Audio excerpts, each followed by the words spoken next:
안녕하세요, 여러분. 세계 최대의 당나귀 농장을 발견하기 위한 모험을 떠날 준비가 되셨나요? 모더니즘과 경이로움이 함께 어우러져 당나귀 세계와 최첨단 농업 기술에 대한 숨막히는 테피스트리를 만들어내는 곳이죠. 그들은 장엄한 키와 놀라운 힘을 지닌 야생의 기사들이고, 이곳이 그들이 만날 수 있는 성역이다. 그들은 지구상에서 가장 강력한 당나귀입니다. 저와 함께 이 영화 전체를 시청하는 데 관심이 있다는 메시지를 보내주세요. 당나귀의 낙원은 당나귀의 낙원으로 널리 알려져 있는 웅장한 지역입니다. 이곳은 유명한 샤몽 지방의 이스트시티 중심부 깊숙한 곳에 위치해 있습니다. 이 농장은 당나귀 행복의 왕국인 33,000에이커 이상의 면적을 갖고 있기 때문에 일반적인 농장과 다릅니다. 이는 농업 부문의 발전과 혁신의 상징입니다. 1만 마리가 넘는 당나귀가 자유롭게 돌아다니며, 각각의 당나귀는 탁월한 서비스를 제공하겠다는 농장의 의지를 보여주는 분주한 당나귀 권력의 중심지를 상상해 보십시오. 다양한 품종과 혈통에 관해서 이 위치는 강한 종마부터 섬세한 어미까지 여러분이 원하는 모든 것을 제공합니다. 다음으로 대자연과 현대 기술이 완벽한 조화를 이루며 공존하는 육성 영역을 살펴보겠습니다. 이 장소 내에서 수의사, 동물 속삭이는 사람, 농업장인 그룹이 협력하여 이전에는 볼 수 없었던 생식 교양곡을 만듭니다. 이상적인 당나귀 혈통을 추구하는 데 있어 인공수정부터 보다 전통적인 방법에 이르기까지 가능한 모든 접근 방식이 조사됩니다. 하지만 잠깐만요. 더 많은 것이 있습니다. 작업이 완료된 후 임산부는 자신만을 위해 지정된 전용 숙소에서 특별한 보살핌과 관심을 받습니다. 행복한 엄마는 행복한 아기이고, 이 어린아이들은 농장의 미래입니다. 결국 행복한 엄마는 행복한 아기를 의미합니다. 당나귀 아기에 관해 이야기할 때 당나귀의 임신 기간이 믿을 수 없을 정도로 1년 동안 지속된다는 사실을 알고 계셨나요? 당신 말이 맞습니다. 이 동물들은 시간을 들여 모든 아기가 당나귀만큼 강한지 확인하고 평생 동안 자라면서 힘을 3배로 늘립니다. 게다가 그 조그마한 발굽이 땅에 닿자마자 어미 당나귀와 함께 트로트를 준비하며 따뜻함과 아름다움이 가득한 여행을 떠날 준비를 한다. 이 시간, 발굽을 돌보고 손질하는 등 당나귀 부모가 되면서 겪는 어려움에 대해 궁금해하는 분들도 계실 것입니다. 사랑하는 친구 여러분, 걱정하지 마십시오. 세심한 배려와 생각으로 하나하나의 스닙과 클립이 완성됩니다. 행복한 발굽이 행복한 당나귀를 낳는다는 말이 사실이며, 당나귀 파라다이스에서는 이러한 태도에 따라 생활하고자 노력하고 있습니다. 당나귀는 우리의 애정과 보호를 받을 자격이 있는 사교적인 가축입니다. 창의적이고 흥미진진한 여정인 오렌지향 당나귀 우유 비누를 제조하는 과정에서 기본적이면서도 뛰어난 성분들이 모여 완전히 자연스럽고 향긋하며 피부에 유익한 비누를 만듭니다. 우선 재료를 제대로 준비하는 것이 중요하며, 비누 베이스와 당나귀 밀크가 가장 중요한 재료이다. 시작하려면 비누 베이스를 갈거나 작은 조각으로 자릅니다. 다음으로 비누 베이스를 녹이기 위해 녹이고 붓는 방식을 활용합니다. 다음 단계에서는 녹인 비누 베이스 혼합물에 신선한 당나귀 우유와 천연 오렌지 에센셜 오일을 첨가하여 섬세하고 진정 효과가 있는 향수를 만듭니다. 그런 다음 액체가 균일한 농도에 도달하고 흔적이 나타날 때까지 완전히 저어줍니다. 이는 재료를 주영에 넣을 준비가 되었다는 필수 신호입니다. 최소 24-48시간 동안 비누를 굳히기 전에 준비된 틀에 비누 혼합물을 붓고 가볍게 두드려서 기포를 제거한 후 기다리세요. 비누가 올바른 농도에 도달하면 틀에서 꺼내어 지정된 크기의 막대로 자릅니다. 마지막으로 중요한 것은 비누를 신선하게 유지하고 바로 사용할 수 있도록 포장하여 건조한 곳에 보관해야 한다는 것입니다. 이 놀라운 방법을 사용하여 오렌지 향의 당나귀 우유 비누를 만드는 것은 즐거운 경험일 뿐만 아니라 피부에 자연스럽고 안전한 제품을 즐길 수 있는 기회를 제공합니다. 유명한 샤몽주에 있는 이스트시티의 분주한 중심부에 숨겨져 있는 땅에는 울음소리가 그치지 않고 발굽소리가 부드러운 북처럼 땅을 가로질러 울려 퍼지는 땅이 있습니다. 동화 속 배경이 아닌 33,000에이커가 넘는 매우 현실적이고 거대한 땅이 있는 당나귀 천국에 오신 것을 환영합니다. 이곳은 지구상에서 가장 큰 당나귀 농장입니다. 하지만 농장이라는 단어에 속지 마세요. 이곳은 단지 건초를 먹이고 마구간을 청소하는 곳이 아닙니다. 이것은 과학과 규모가 충돌하여 매우 장엄한 것을 생산하는 현대 농업의 본격적인 기념물입니다.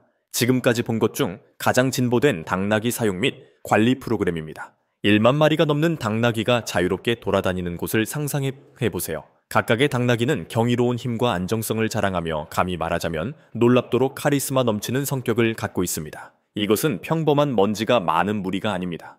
여기서는 체력을 키우기 위해 길러진 강력한 종들부터 친절한 눈빛으로 미래 세대를 짊어지는 차분하고 보살피는 어머니들까지 모든 것을 만나실 수 있습니다. 우수한 유전학을 개선하고 보존하는 동시에 넓게 펼쳐진 목초지와 세심하게 규제된 인클로저에서 최고의 삶을 누리는 것은 더 큰 목표의 모든 당나귀가 움직이는 공동체입니다. 그러나 진정한 마법은 당나귀 세계의 산부인과 병동이라고 부를 수 있는 곳, 즉 수의사, 생식 전문가, 동물 속삭이는 사람이 협력하여 상상할 수 있는 가장 건강하고 행복한 망아지를 생산하는 전문 사육센터에서 시작됩니다.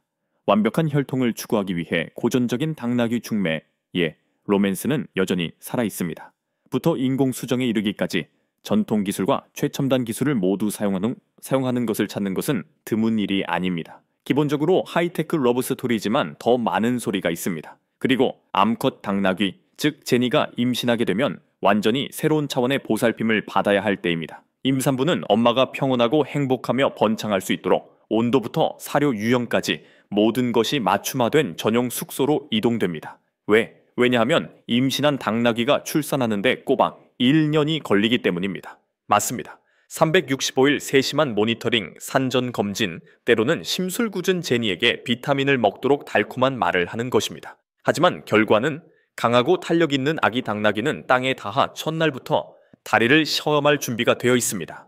물론 아기 당나귀를 키우는 것이 햇빛과 당근 간식만 있는 것은 아닙니다. 발굽 관리는 잘 알려지지 않은 도전 과제가 있습니다. 각 작은 발굽을 정기적으로 섬세하게 큰 인내심을 가지고 손질해야 한다는 사실을 깨닫기 전까지는 간단하게 들립니다. 특히 문제의 당나귀가 페디큐어가 개인적인 공격이라고 확신할 때 더욱 그렇습니다. 하지만 여기 팀은 그럴 준비가 되어 있습니다. 모든 자르기와 클립은 정밀하게 수행되어 항상 동물의 편안함을 보장합니다. 왜냐하면 그들이 살아가는 모토는 행복한 발굽, 행복한 당나귀이기 때문입니다.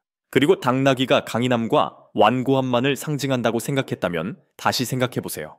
이 온순한 생물은 매력적인 면모도 갖고 있는데 특히 천연 비누의 형태로 전 세계를 휩쓸었던 당나귀 우유의 경우 더욱 그렇습니다. 하지만 그냥 비누가 아닌 오렌지 향이 나는 당나귀 우유 비누. 문제입니다. 이 과정은 놀라울 정도로 정교합니다. 가른 비누 베이스를 녹이고 신선한 당나귀 우유와 오렌지, 에센셜 오일을 섞은 다음 틀에 붓고 굳혀 고급스러운 피부 영양 바를 만듭니다. 결과는 부티크 습에서 만든 듯한 향기로운 제품, 오직 당나귀 농장에서 탄생한 제품입니다. 첨단 기술 사육부터 장인의 비누 제작까지. 이 당나귀 안식처는 단순한 농장 그 이상입니다. 종종 과소평가되지만 매우 귀중한 동물을 전면적으로 기념하는 곳입니다. 다정한 성격, 조용한 강인함, 예상치 못한 매력을 지닌 이 당나귀들은 가축 이상의 존재가 되었고 지속 가능한 농업의 대사이자 현대시대의 온순한 거인이 되었습니다. 그러니 다음번에 멀리서 울음소리가 들린다면 그저 웃기만 하지 마세요. 그 소리는 지구상에서 가장 크고 웅장한 당나귀 왕국에서 울려 퍼지는 것일 수도 있다는 점을 기억하세요.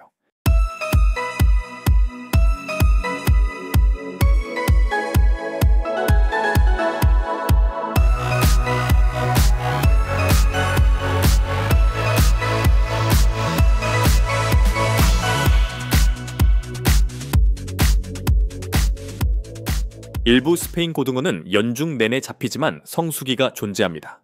봄은 2월 중순부터 5월 중순까지, 가을은 9월부터 을 12월까지 이어집니다. 봄에는 물고기가 더 많이 오고 가을에는 물고기가 더 많이 옵니다. 가벼운 낚시 도구와 훌륭한 테이블 푸드가 삼치의 즐거움을 더해줍니다. 다른 고등어에 비해 살이 가벼우며 다양한 방법으로 조리할 수 있습니다. 튀김, 훈제 또는 생선 타코 맛이 좋습니다. 봄날의 노처녀들의 이야기는 대부분 사실입니다. 봄, 안개가 낀 셋째 날 아침, 고등어가 도착했습니다. 해안, 안개를 유발할 수 있는 날씨와 해수 온도를 고려하면 이는 논리적입니다. 스페인 고등어는 해안, 항구, 서핑, 부두, 교강 및 교량에서 던집니다. 그들은 항구, 고개, 만, 모래톱, 해변을 트롤링하는 모습을 볼 수 있습니다. 파나마시티의 레드피쉬 포인트, 딥 워터 포인트 마이크 시티 마리나, 시월 밖에서 잡을 수 있습니다. 데스틴에는 개섬수로와 해안 경비대 근처에 스페인 고등어가 있습니다. 마지막으로 나발의 포트 피큰스와 펜사콜라 팟에서 찾을 수 있습니다. 식욕 때문에 봄 물고기는 거의 합법적이지 않더라도 빨리 자랄 것입니다. 그들은 손가락 숭어와 비피라미를 잡아먹습니다. 출현 후 일주일 이내에 모두 키퍼 사이즈가 됩니다. 작은 미끼는 작은 미끼를 먹기 때문에 봄에 잘 작동합니다. 낚시꾼들은 삼치를 좋아하는데 때를 지어 한두 마리씩 잡는 일이 거의 없기 때문입니다. 한도를 쉽게 잡을 수 있거나 한도를 잡았다면 한도에 가까워야 합니다. 대부분의 트롤링 미끼는 이사우스 리드를 선호합니다. 작은 씨 스트라이커 플래너는 심해 트롤 어업에 적합합니다. 미끼가 미리 장착되어 있지 않은 경우 50파운드의 탄화 불소 리드를 사용하십시오. 삼치는 연중 내내 먹을 수 있지만 꼬리 포크까지의 길이가 12인치여야 하며 1인당 15마리로 제한됩니다. 고등어는 따뜻한 날에는 빨리 상하기 때문에 얼음과 소금물이 들어있은 서늘한 곳에서 가장 잘 자랍니다. 우리는 이러한 삼치 미끼를 좋아하지만 다른 것도 있습니다. 숯 루어, 스푼, 벅테일 지그, 요주리 트위치 베이트, 크리스탈 미노, 제이맨 저크 베이트 및 버블 리그가 있습니다. 삼치, 이스패니시 고등어는 짙은 녹색 또는 푸른 등을 가진 유선형 생선입니다. 그들의 배는 은색입니다. 그들은 옆줄에 튀어나온 비늘이 있고 위쪽 아감이 덮개에 어두운 표시가 있는 것이 특징입니다. 스페인과 왕고등어는 많은 유사점을 가지고 있습니다. 동일한 신체 형태에도 불구하고 신체 구성이 다릅니다. 이로 인해 차이점을 구별하기가 더 어려워집니다. 옆줄, 등지느러미, 아가미는 동일하다. 스페인 고등어와 왕고등어는 점진적이거나 극적인 측면선 중간 딥을 나타냅니다. 스페인 고등어는 13파운드까지 빠르게 자라며 12년 동안 생존합니다. 이가 되면 번식이 가능합니다. 멕시코만과 대서양이라는 두 개의 인구가 존재합니다. 4월부터 9월까지 멕시코만 동부의 얕은 바다와 노스캐롤라이나와 버지니아 앞바다의 대서양에서 산란합니다. 산란하는 동안 고등어는 알을 일괄적으로 방출합니다. 산란기에는 암컷이 50만일 150만 개의 알을 낳을 수 있습니다. 스페인 고등어는 넓고 빠른 떼로 헤엄칩니다. 그들은 계절과 수온에 따라 움직입니다. 스페인 고등어는 4월 초에 노스캐롤라이나로 6월에는 대서양 연안을 따라 뉴욕으로 이동합니다. 올해 말에는 더 시원한 물이 남쪽 플로리다로 돌아옵니다. 멕시코 동부만에서 그들은 플로리다, 주 샌블라스 곳 서쪽으로 이동합니다. 그들은 9월까지 멕시코만 북부에 머물다가 가을에 해안을 따라 남쪽으로 이동합니다. 삼치류는 천거, 청어, 정어리, 숭어, 바늘상어, 멸치를 먹습니다. 때때로 그들은 새우, 게, 오징어를 먹습니다. 그들은 종종 작은 물고기를 촘촘한 묶음으로 묶고 먹이를 줄 때 사실상 물 밖으로 밀어냅니다. 돌고래와 상어는 고등어를 먹습니다.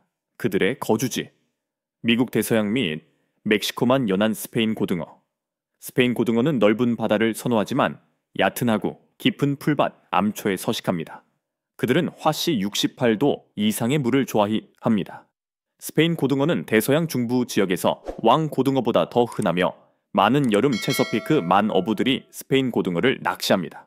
대부분의 계절에 해안 연안 해역이 매력적입니다. 이 종에 대해 알아보기 전에 가벼운 태클을 통해 참치로 삼치 잡는 방법에 대한 짧은 비디오를 시청하세요.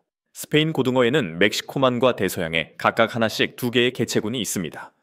북대서양 해안이 냉각되면 물고기는 4월부터 9월까지 산란 후 남쪽 바다로 돌아옵니다. 대서양 스페인 고등어, 전갱이, 점박이 고등어, 스페니어드, 점박이 큐비라고도 합니다. 고등어는 몸이 길고 이빨이 예리합니다. 등지느러미와 뒷지느러미부터 갈라진 꼬리 지느러미까지 작은 비늘과 지느러미가 있습니다. 황동색 타원형 표시가 있는 은색 측면과 녹색 또는 푸른색 뒷면이 스페인 고등어의 특징입니다. 2살이 되면 빠르게 움직이는 학교에서 번식하고 이동할 수 있습니다. 스페인 고등어는 5에서 8년 정도 살며 2피트까지 자랍니다. 삼치 고등어를 잡은 어부, 고등어는 생기가 넘치고 사랑스럽습니다. 고등어는 군집에서 작은 미끼를 표면으로 쫓아내어 먹음으로써 맘멸치와 작은 청어를 사냥합니다. 새들이 미끼를 찾기 위해 잠수하면 스페인 고등어가 미끼를 표면으로 몰고 올 가능성이 높습니다. 특정주 기록을 확인하세요. 에릭 루드비이는 2000년에 델라웨어에서 가장 무거운 스페인 고등어인 6.4파운드를 잡았습니다. 2007년 10월 딘 미첼은 12.4파운드로 메릴랜드 체사피크 만 기록을 세웠습니다. 에버렛 카메론은 1993년에 9파운드 13돈스로 버지니아의 스페인 고등어 기록을 세웠습니다. 스페인 고등어는 멕시코만과 체서피크만에서 발견되지만 플로리다 제고는 북쪽으로 이동합니다. 그들은 늦은 봄, 보통 5월이나 6월에만 입구에 도달합니다. 그들은 가을에 플로리다로 돌아와서 초가을 한랭 전선 2개가 수온을 극적으로 낮추면 갑자기 만해역을 떠납니다. 따뜻한 물을 자랑하는 삼치는 7월에 대서양 중부를 방문합니다. 삼치의 어획량은 제철 초기에는 10,000어귀, 하만에서는 여름과 가을까지, 중만에서는 계절이 짧고 계절 이동이 많아 한여름부터 초가을까지 어획된다. 델라웨어에는 델라웨어 만하류와 대서양 연안에 스페인 고등어가 있지만 메릴랜드와 버지니아보다 희귀하며 한여름에만 나타납니다. 트롤 어업은 삼치 어획에 있어 가장 일반적인 방법입니다. 우리 지역 주민들은 30파운드 테스트 리더에 115 의시피트, 뒤쪽에 작은 금 또는 은 스푼이 있는 1번 또는 2번의 다이빙 대패를 사용합니다. 선이 꼬이는 것을 방지하려면 대패 뒤에 회전 장치를 놓으십시오. 낚시꾼은 또한 1L3온스짜리 인라인 싱커를 스푼 앞으로 끌고 갑니다. 숟가락 우산 장치도 작동합니다. 트롤링 속도는 일반적으로 57 mpk치지만 청어와 줄무늬 농어가 있고 고등어를 목표로 삼고 싶다면 속도를 높이면 청어 어획량을 줄일 수 있습니다. 팩으로 스페인 고등어를 트롤하면 많은 것을 낚을 수 있습니다. 스피드스터는 다른 방법으로도 잡을 수 있습니다. 그들에게 캐스팅하세요. 물고기가 떼를 지어 표면에서 미끼를 쫓을 때 작은 숟가락과 가라앉는 플러그를 던지는 것이 효과가 있습니다. 낚시 팁. 고등어는 빠르게 움직이는 숟가락과 플러그를 쫓기 때문에 빠르게 감아야 합니다. 대서양 중부에서 스페인 고등어를 잡는 방법을 배운 후에는 3주 규정이 필요합니다. 고등어는 날렵하고 매끄러우며 음식을 자를 수 있는 면도칼처럼 날카로운 이빨을 가지고 있어 미끼 물고기에게 최악의 악몽이 됩니다. 고등어는 잡는 재미가 있지만 먹잇감을 쫓아내는 속도는 끔찍할 정도로 짧은 시간 안에 실패를 비울 수도 있습니다. 좁은 막대 스페인 고등어 또는 스페인 고등어가 딸깍거리는 소리입니다. 이 물고기는 60kg에 달할 수 있지만 일반적으로 8배에서 12kg 정도 잡히게 됩니다. 넓은 막대 스페인어, 호주 전박이, 퀸즐랜드 학교 및 상어 고등어, 쌍어토우는 가족의 작은 구성원입니다. 마지막으로 가장 빠른 거대 와후는 가까운 친척이자 가족입니다. 고등어는 바위에서 던지거나 보트 뒤에서 트롤링하는 미끼를 좋아합니다. 할초는 다양한 시나리오에 대한 모든 접근 방식과 미끼를 다룹니다. 대부분의 스페인 사람들은 수심 열둘에서 30m의 절벽을 따라 트롤링을 합니다. 중간에서 무거운 장비를 사용하는 일반적인 트롤링의 경우 레이서 프로 190 또는 160이 가장 좋습니다. 대부분의 트롤은 5에서 6노트이며 인기 있는 색상을 알아보기 위해 여러 가지 색상을 사용합니다. 어떤 날은 크롬 핑크가 초점이 될 수 있고 다음 날은 흰색 빨간 머리가 될 수 있으며 다음 날은 황달한 거나 필처드가 될 수도 있습니다. 예측이 어렵기 때문에 다양한 색상을 갖는 것이 도움이 됩니다. 미끼를 선택할 때 화창한 날과 밝은 미끼를 기억하십시오. 지루한 날과 미끼는 좋은 출발점입니다. 미끼 깊이와 비슷한 이야기. 일반적으로 수심 2m에서 작동하도록 제작된 딥 다이빙 160 또는 190을 먼저 테스트하지만 물고기가 깊은 경우 6에서 7m의 미친 깊이 모델이 거기에 도달합니다. 물고기가 위에 있다면 1m 아래 일반 모델을 사용해보세요. 물고기가 위에서 먹이를 먹고 있을 때 수탉 포퍼, 탈지 막대 또는 해초를 방해물에 던지고 표면 위로 회수하여 더 많은 즐거움을 선사하세요. 스페인 사람이 아래에서 미끼를 잡은 다음 턱에 미끼를 물고 몇 미터 높이 솟아오르는 모습을 지켜보세요. 레이서 프로 140 루어는 라이트 태클 트롤러들에게 호평을 받았지만 4kg 태클을 사용하여 트롤링할 수 있는 RMG 스콜피언 125는 여전히 인기가 높습니다. 이 미끼는 오랫동안 고등어를 잡는 데 숨겨진 무기였으며 많은 가벼운 태클 스포츠 및 게임, 낚시 대회에서 우승했습니다. 물고기를 낚거나 지형을 빠르게 커버해야 하는 경우 HR초의 고속 미끼를 사용하면 게임에 계속 참여할 수 있습니다. 고등어는 12캐럿 트롤을 가능하게 하는 맥6 루어의 유선형 모양을 높이 평가합니다.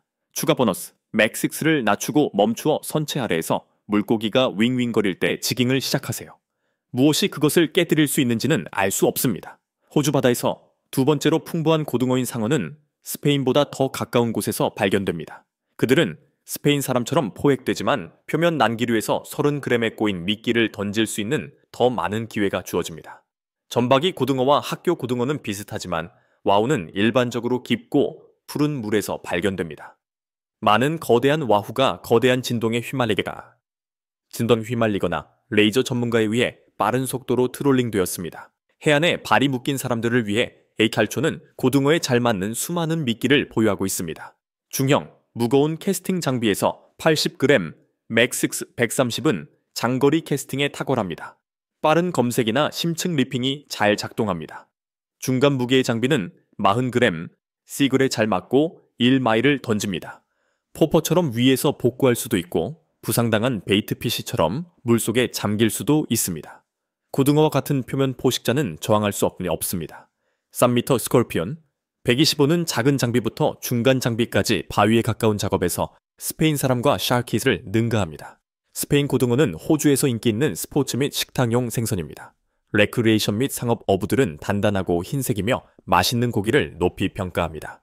그들은 길고 가느다란 몸체를 가지고 있으며 윗부분은 진한 파란색이고 중앙과 바닥은 은색입니다.